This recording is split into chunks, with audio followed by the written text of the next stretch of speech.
Voilà, c'est toujours une joie d'être parmi vous ce matin pour partager la parole de notre Dieu. Et avant cela, je vais prier pour que nous nous remettions dans les mains du Seigneur. Je prie. Seigneur notre Dieu, nous avons vraiment besoin de toi ce matin. Nous avons besoin, Seigneur, que tu nous parles à nouveau par ta parole. Nous avons besoin, Seigneur, que tu viennes par ton Esprit Saint et que tu t'adresses à nous, que tu nous révèles ce que tu veux nous dire à chacun. Et ça, Seigneur, tu le fais dimanche après dimanche, tu le fais lorsque nous te prions, tu le fais, Seigneur, lorsque nous lisons ta parole dans notre chambre. Mais ce matin, Seigneur, nous voulons le faire ensemble. Et nous avons pris ce temps pour t'adorer, pour te louer. Et nous pensons que lorsque nous le faisons ensemble, tu es encore plus présent que d'habitude. Parle-nous dans le nom de Jésus. Amen. Alors, la semaine dernière, nous étions dans le livre des Actes, au chapitre 2. Et ce matin, nous ne continuons pas dans le livre des Actes. Nous revenons à ce qui était la série de prédications d'il y a un mois. Nous étions en train d'étudier la lettre de Jacques. La lettre de Jacques qui se trouve dans le Nouveau Testament, la deuxième partie de la Bible. Et nous avions vu il y a environ un mois ou 3 semaines le chapitre 2 de la lettre de Jacques qui était sur le thème de la foi et des œuvres. Je vous rappelle, pour ceux qui ne le savent pas, que la lettre de Jacques est l'une des plus anciennes lettres du Nouveau Testament. Elle a été écrite par Jacques, qui est l'un des frères, ou du moins quelqu'un de la proche parenté de Jésus. Et il était devenu l'un des principaux responsables de l'Église de Jérusalem. Et Jacques écrit aux différentes communautés chrétiennes d'origine juive, et qui avait connu la persécution et qui était parti s'établir notamment en Syrie, en Turquie, enfin dans l'actuelle Turquie, à l'époque ça ne s'appelait pas comme ça, et qui pour certains avaient quand même réussi, avaient fait des affaires et s'étaient enrichis. Et donc Jacques les incite à persévérer dans une foi vivante et dans l'amour fraternel, à la fois malgré les découragements et les persécutions, mais aussi malgré les tentations du monde. Et nous sommes donc à l'épître de Jacques, lettre de Jacques, au chapitre 4. Et je vais vous lire les versets 4 à 17. Je lis. Si vous ne m'entendez pas très bien au cours de la prédication, faites-moi signe. Voilà. N'hésitez pas. Adultères que vous êtes, ne savez-vous pas que l'amour pour le monde est synonyme de haine contre Dieu ? Celui donc qui veut être l'ami du monde se fait l'ennemi de Dieu. Croyez-vous que l'Écriture parle sans raison ? C'est avec jalousie que Dieu aime l'Esprit qui habite en nous. Cependant, la grâce qu'il accorde est plus grande encore. Et c'est pourquoi l'Écriture dit « Dieu résiste aux orgueilleux, mais il fait grâce aux humbles. » Soumettez-vous donc à Dieu, mais résistez au diable et il fuira loin de vous. Approchez-vous de Dieu et il s'approchera de vous. Nettoyez vos mains, hommes pécheurs. Purifiez votre cœur, hommes partagés. Ayez conscience de votre misère. Soyez dans le deuil et dans les larmes. Et que votre rire se change en deuil et votre joie en tristesse. Humiliez-vous devant le Seigneur, et il vous élèvera. Frères et sœurs, ne dites pas du mal les uns des autres. Celui qui parle contre son frère ou qui juge son frère parle contre la loi et juge la loi. Or, si tu juges la loi, tu ne la mets pas en pratique, mais tu t'en fais le juge. Un seul est juge. C'est celui qui peut sauver et perdre. Mais toi, qui es-tu pour juger ton prochain ? À vous maintenant qui dites, aujourd'hui ou demain, nous irons dans telle ville, nous y passerons une année, nous y ferons des affaires et nous y gagnerons de l'argent. Mais vous ne savez pas ce qui arrivera demain. En effet, qu'est-ce que votre vie? C'est une vapeur qui apparaît pour un instant et qui disparaît ensuite. Vous devriez dire au contraire, si Dieu le veut, nous vivrons et nous ferons ceci ou cela. Mais en réalité, vous vous montrez fiers dans vos fanfaronnades. Toute fierté de ce genre est mauvaise. Et si quelqu'un sait ce qui est bien et ne le fait pas, il commet un péché. Voilà, jusque-là la lecture de la lettre de Jacques, chapitre 4, versets 4 à 17. Alors ce matin, je voulais vous montrer un tableau, je ne sais pas si c'est... Voilà. C'est un tableau assez ancien, c'est un tableau italien qui date de 1600 environ, et il s'appelle « Souviens-toi de la mort qui s'invite à table ». Alors je ne sais pas si vous voyez, mais tous les personnages regardent à droite. En fait, c'est un squelette qui tient un sablier. Et dans ce tableau, on voit des jeunes hommes et des belles jeunes femmes qui sont à table pour faire la fête. Ils ont mis leurs beaux habits, ils sont prêts à se réjouir ensemble. Leur table est remplie de bonnes choses à manger, il y a du bon vin.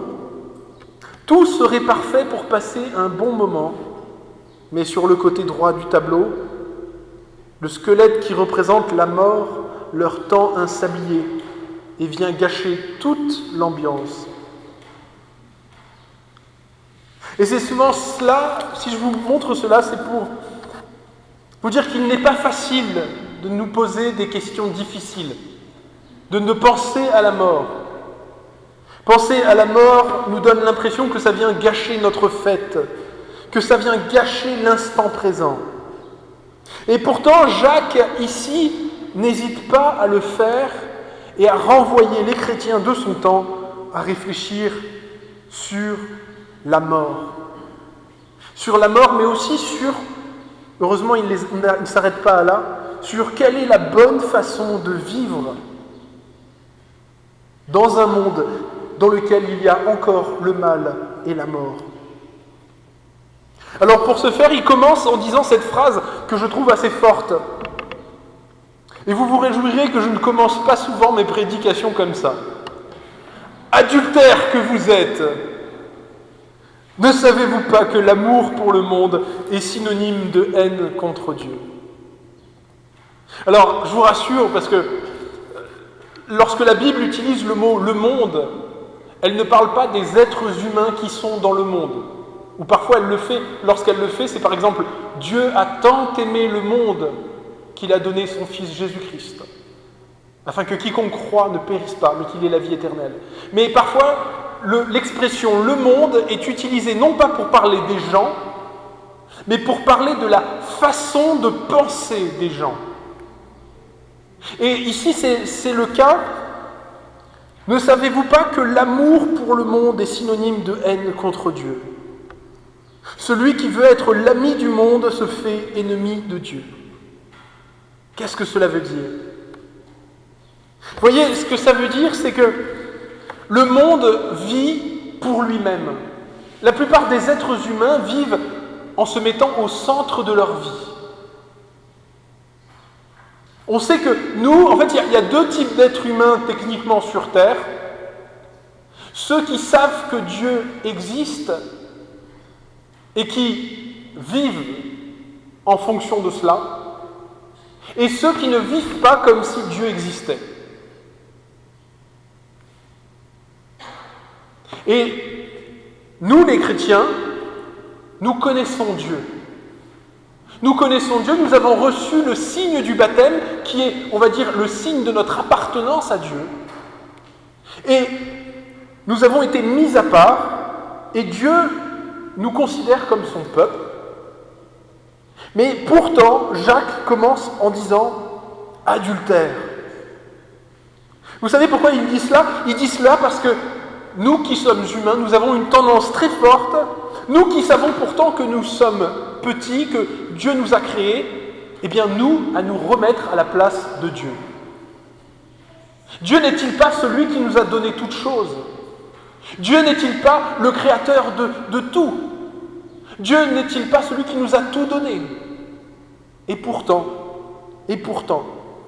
nous vivons parfois dans nos vies comme si l'argent était plus important que Dieu. Nous vivons dans nos vies comme si parfois notre plaisir personnel valait mieux que l'obéissance à Dieu. Nous vivons parfois notre vie comme si, en fait, toutes sortes de choses, toutes sortes de priorités étaient plus importantes que Dieu. Et dans la Bible, Dieu utilise très souvent cette expression en parlant d'adultère, qui est donc une trahison entre un homme et son époux, ou entre l'épouse et son mari. Dieu utilise cette image pour parler du peuple de Dieu qui préfère souvent courir derrière les faux dieux du monde, l'argent, le sexe, le pouvoir, toutes ces choses qui, lorsqu'elles sont recherchées pour elles-mêmes, deviennent mauvaises. Vous voyez, dans l'Ancien Testament, un reproche que Dieu faisait souvent à son peuple, c'était « mon peuple ». Tu dis que tu m'appartiens, tu dis par tes lèvres que tu m'appartiens, mais pourtant ton cœur est éloigné de moi. Et Dieu avait notamment dit cela à travers le prophète Jérémie. Dieu avait parlé par le Saint-Esprit et avait dit cela. Comme une femme est infidèle à son mari, ainsi vous, maison d'Israël, vous m'avez été infidèles. Ainsi parle l'Éternel, je me souviens de ton amour lorsque tu étais jeune, de ton affection lorsque tu étais comme une jeune fiancée. Alors, à cette époque, tu n'avais pas peur de me suivre dans le désert, dans une terre aride et sans eau. Vous voyez, lorsqu'on se convertit, souvent on a un moment très fort avec le Seigneur. Ça peut être parfois dans la petite enfance, parfois plus tard. Mais il arrive en fait qu'avec le temps, un peu comme dans un couple parfois, on prend tout l'amour que l'autre nous donne comme quelque chose d'acquis. Et on finit par perdre notre gratitude, par perdre la reconnaissance. On finit finalement par regarder plus les choses que l'autre nous donne, et en s'irritant des choses que l'autre ne nous donne pas parfois, plutôt que simplement de nous réjouir de la relation, et de vivre de l'amour que l'autre nous donne. Et avec Dieu, hélas, nos cœurs sont si mauvais que cela arrive. Et c'est un reproche que Dieu adresse souvent dans l'Écriture. J'ai ceci contre toi, c'est que tu as oublié ton premier amour. Et lorsque cela arrive, même lorsque nous sommes chrétiens et que l'Esprit de Dieu habite en nous, eh bien cela attriste, oui c'est le terme que Dieu nous donne, cela attriste l'Esprit de Dieu. Vous voyez, Dieu n'est pas juste une force, Dieu n'est pas une force, Dieu est vraiment un être de relation. Et ce que nous faisons ou ce que nous ne faisons pas, comme dans une relation normale humaine, on va dire, dans une certaine mesure, a des conséquences. Dieu nous aime et nous devons l'aimer en retour. Et nous avons un contrat presque d'alliance avec Dieu. C'est la signification du baptême. Dieu nous purifiera de nos péchés et nous prendrons le sang de Jésus pour avancer vers la sainteté et pour lui appartenir entièrement. Et le grand problème, ici ce que Jacques montre comme quelle est la racine du souci, qui nous empêche parfois de grandir avec le Seigneur. Et il dit, c'est l'orgueil. Et vous allez voir, il va montrer deux types d'orgueil. Il va montrer un type d'orgueil qui est facile, qui est grossier, mais qui est parfois le plus rapide, le plus prévalent, on va voir. C'est l'orgueil de « je veux mener ma vie comme je l'entends ». Je suis le centre de l'univers. C'est moi qui décide. Et on oublie le Seigneur. On oublie d'obéir à sa parole. On se laisse tenter par le diable, qui s'est toujours appuyé aux bons endroits pour nous faire tomber. Et c'est pourquoi Jacques dit ici, Réveillez-vous, les amis, et n'ayez pas peur de vous approcher de Dieu, et il s'approchera de vous. Oui, Dieu s'approche toujours de ceux qui le cherchent. Si vous cherchez le Seigneur, alors ça veut dire que Dieu s'est approché de vous. Parce que le Seigneur se laisse trouver. Le Seigneur est proche. Il a pitié de celui qui le cherche. Et c'est pourquoi Jacques donne cet encouragement. Nettoyez vos mains, hommes pécheurs, parce que nous le sommes tous.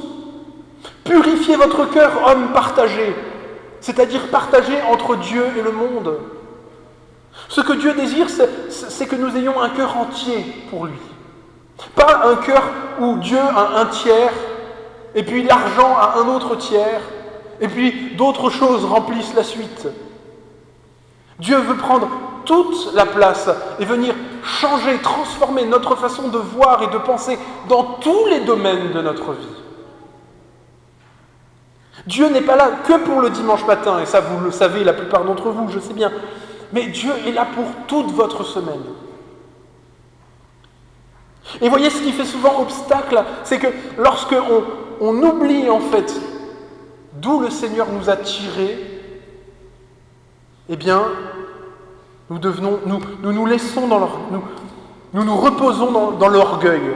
C'est pour cela que Jacques dit « Ayez conscience de votre misère, soyez dans le deuil et dans les larmes, et que votre rire se change en deuil et votre joie en tristesse. » C'est paradoxal parce que l'Écriture nous dit « Réjouissez-vous dans le Seigneur, réjouissez-vous dans le Seigneur. » Donc il y a à la fois une tristesse à avoir et en même temps une grande joie à avoir, et en fait les deux ne sont pas contradictoires. Vous voyez, la plupart des êtres humains vivent, et ce qui fait leur motif de joie au jour le jour, ou de tristesse, ce sont leurs réussites du moment. Ah, j'ai eu une promotion, je suis heureux. Ah, la récolte a été bonne, je suis heureux. Ah, je suis devenu meilleur au piano, je suis heureux. Ce n'est pas forcément mauvais en soi, mais ça ne peut pas être tout au long de notre vie notre première motivation, notre première source de bonheur et de joie. Parce que viennent des jours où ces choses ne sont plus là. Et Dieu veut aussi nous montrer que, oui, il faut parfois penser à la mort qui vient troubler notre fête. Parce que les choses, finalement, même les choses bonnes que Dieu nous donne, ultimement, si c'est pour qu'un jour ça s'arrête et que on ne les vive plus, eh bien c'est du gâchis. C'est bien beau de vivre l'amour, mais si un jour, si tout le monde meurt et que plus personne ne s'en souvient, ce n'était pas ça le plan de Dieu. Alors Dieu, quelque part, nous demande de regarder à notre misère, à éprouver une certaine tristesse en regardant notre condition. Et Dieu ne nous demande pas cela pour nous laisser tout en bas dans la tristesse et la dépression, pas du tout. Mais Dieu veut nous faire comprendre notre état devant lui. Il veut même parfois nous faire éprouver une forme de crainte. Mais car la Bible dit la crainte de l'Éternel est le commencement de la sagesse. Faites bien attention à ce verset, il est dit la crainte de l'Éternel est le commencement de la sagesse. Pas la crainte de l'Éternel est toute la sagesse, mais le commencement. Voyez, c'est la porte d'entrée pour accéder à la sagesse, mais Dieu ne veut pas ultimement nous laisser dans la crainte. Il veut nous amener plutôt à aller plus loin, à la confiance et à l'amour. Et c'est pourquoi l'apôtre Paul pouvait dire « J'ai l'assurance que ni la mort, ni la vie, ni les anges, ni les dominations, ni les choses présentes, ni les choses à venir, ni les puissances, ni la hauteur, ni la profondeur, ni aucune autre créature ne pourra nous séparer de l'amour de Dieu manifesté en Jésus-Christ. » Vous voyez, pour rentrer au royaume de Dieu, c'est à la fois impossible et très facile.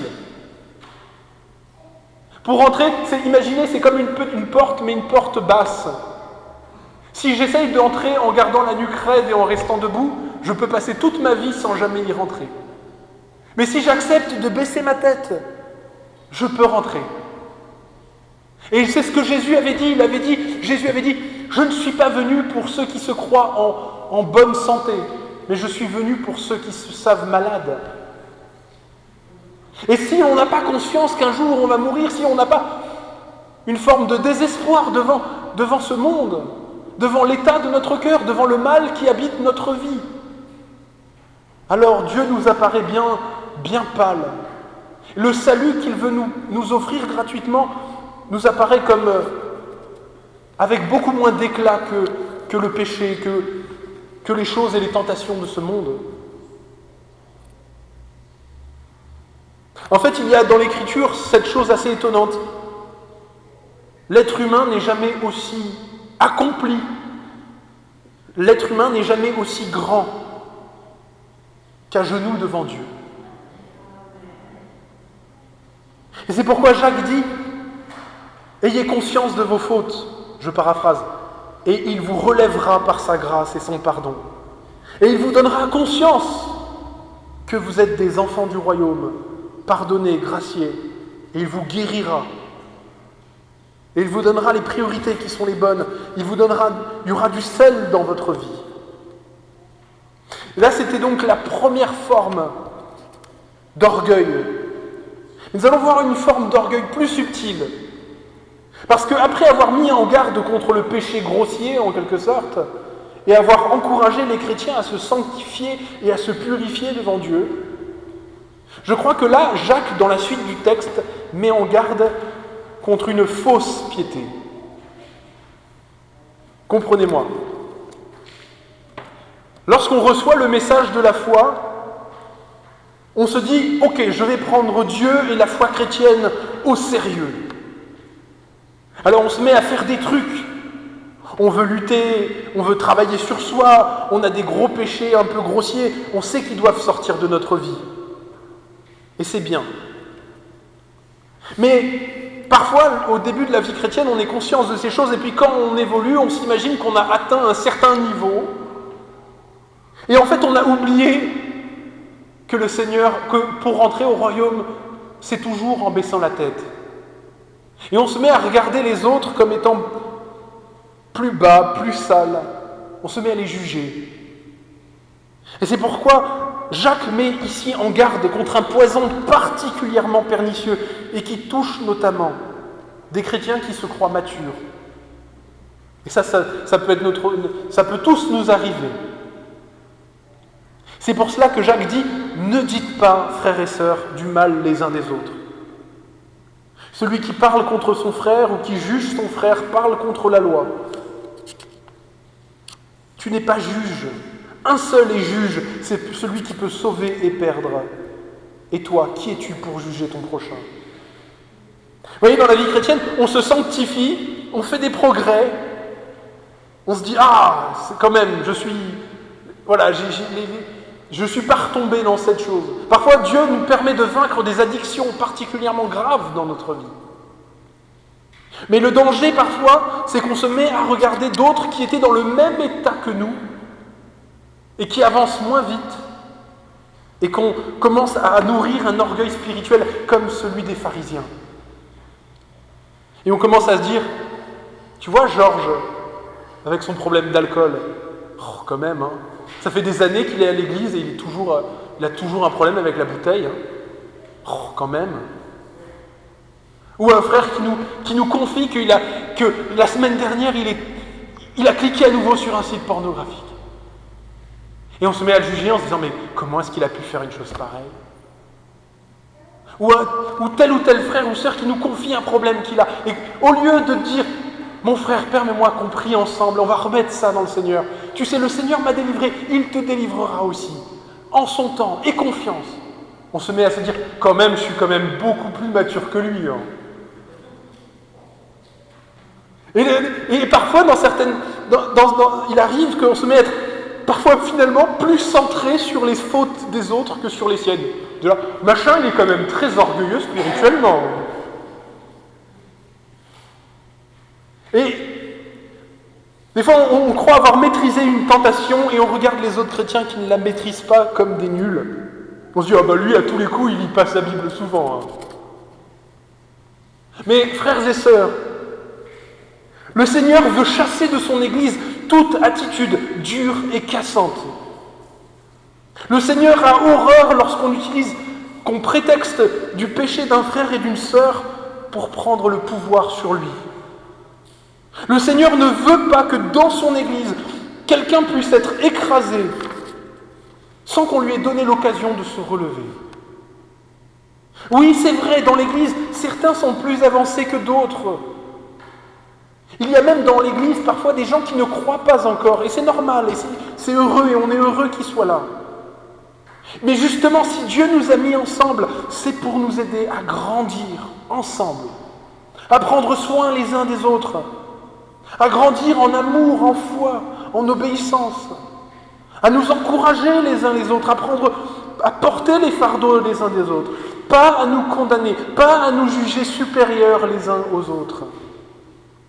Parce que, au bout du compte, personne ici ou nulle part dans aucune église n'a mérité le paradis. On a tous été au même niveau, on a tous mérité d'être jugés par le Seigneur à cause de nos fautes. Parce que personne ici n'a parfaitement fait la volonté de Dieu. Personne n'a toujours mis Dieu au centre de sa vie. Et même nous qui sommes chrétiens, qui avons le Saint-Esprit, et comme Jacques dit, ne savez-vous pas que Dieu a la jalousie de l'Esprit Saint qu'il a mis en vous? Autrement dit, Dieu est consterné que, ayant mis son Esprit en nous, nous continuons souvent à agir comme si Dieu n'était pas là. Nous sommes tous quelque part au même niveau. Et c'est pourquoi Paul peut dire « Ne faites rien par vaine gloire ou par esprit de rivalité, mais qu'au contraire, l'humilité vous fasse regarder les autres comme étant au-dessus de vous-même. » Vous voyez, ce que le Seigneur veut, c'est une église où il y a de la vulnérabilité, ça s'appelle. C'est-à-dire, on n'est pas en train de chercher à paraître comme les meilleurs possibles, mais on est comme on est, avec nos problèmes, avec nos soucis. Et on est ensemble pour prendre soin les uns des autres, pour que le Saint-Esprit agisse à travers les frères et les sœurs, et qu'ensemble, on comprenne quelque chose sur la nature de Dieu, sur son caractère, sur son être, sur son amour. Et que par son amour, il vienne nous guérir petit à petit, chacun à son rythme. Alors, il y a quand même un danger que je vois parfois, c'est cette expression « ne juge pas ». Ça ne veut pas dire être aveugle. Ça ne veut pas dire qu'on refuse de faire la distinction entre le bien et le mal. Si quelqu'un fait le mal, il fait le mal. Si quelqu'un fait le bien, il fait le bien. Il y a des choses que Dieu appelle le péché, et c'est du péché. Et il y a des choses qui sont bonnes, et elles sont bonnes. Mais ce que le Seigneur nous demande, c'est que ultimement, nous ne sommes pas le juge, et nous sommes jugés. Nous ne pouvons donc pas prendre une place comme si nous étions meilleurs que les autres au fond. Nous ne pouvons pas utiliser la loi de Dieu pour nourrir notre ego, pour nourrir notre orgueil spirituel et écraser les autres.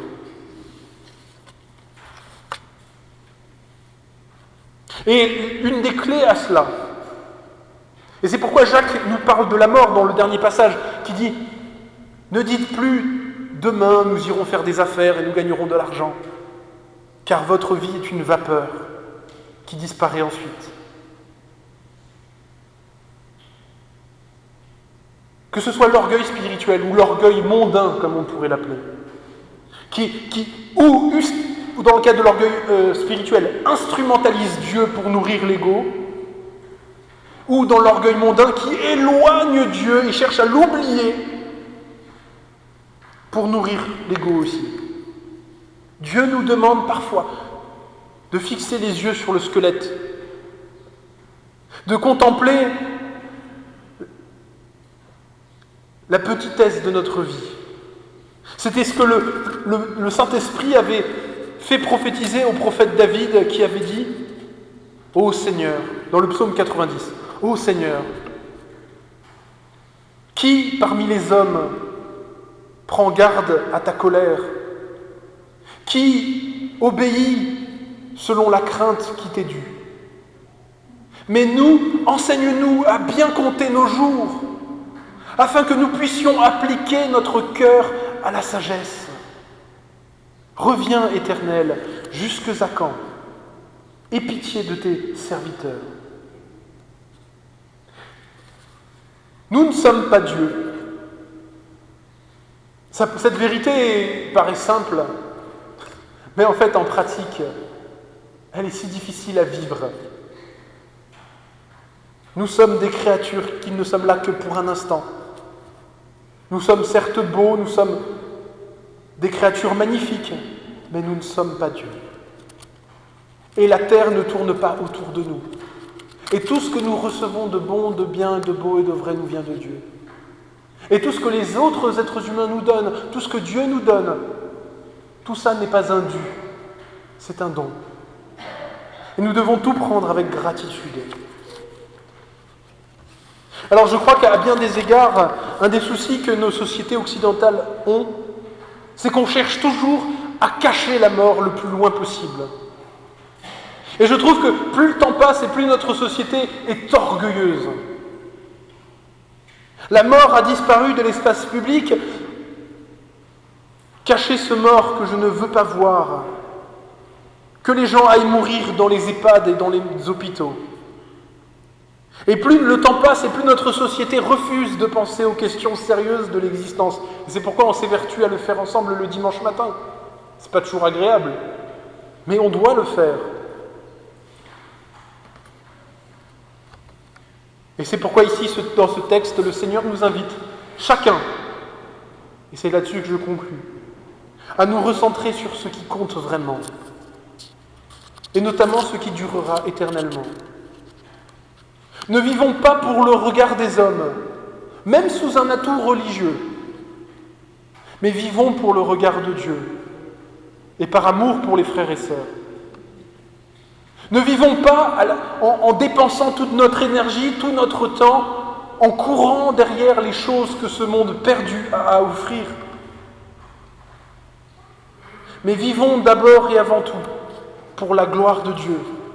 Recevons toutes les belles choses, toutes les bonnes choses, même les bons plaisirs de la vie, comme un don de Dieu. Dieu qui nous a aimés et qui nous a rachetés par son propre sang, pour nous faire vivre éternellement. Devenons riches, spirituellement notamment. Apprenons à aimer Dieu et notre prochain, à ne pas nous gonfler d'orgueil et à faire confiance au Seigneur. Voilà, je crois que c'est ce que le Seigneur voulait nous dire. En effet, personne parmi nous ne sait de quoi demain sera fait. Mais une chose est sûre, enfin 2 choses sont sûres.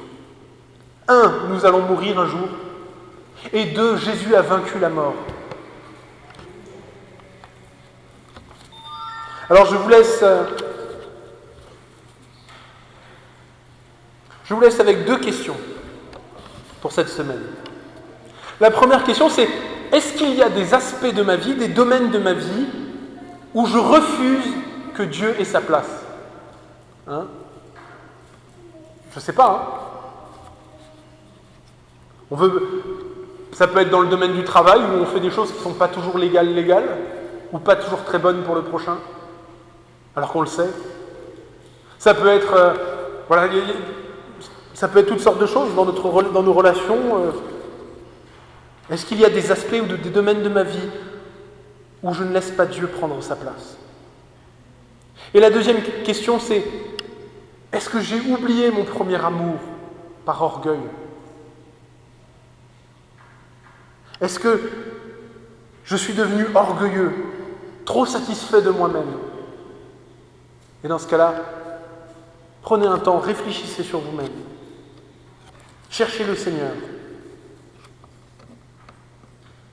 Voilà, je crois que c'était ce que le Seigneur voulait nous dire. Maintenant, je vais conclure par la prière. Priez. Seigneur notre Dieu, tu sais que nous ne sommes que des êtres humains. Tu sais combien, Seigneur, même avec l'Esprit en nous, nous continuons à chuter, à glisser, à douter. Mais Seigneur, ton amour et ta grâce sont immenses. Et comme tu l'as dit, Seigneur, tu résistes aux orgueilleux, mais tu fais grâce à tous les humbles.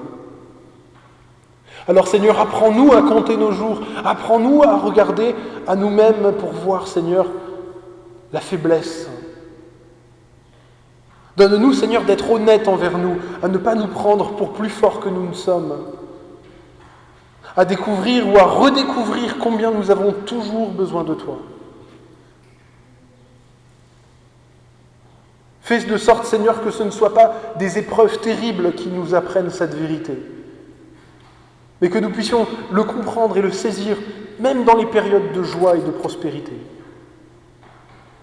Délivre-nous, Seigneur, de l'orgueil qui recouvre si facilement notre vie.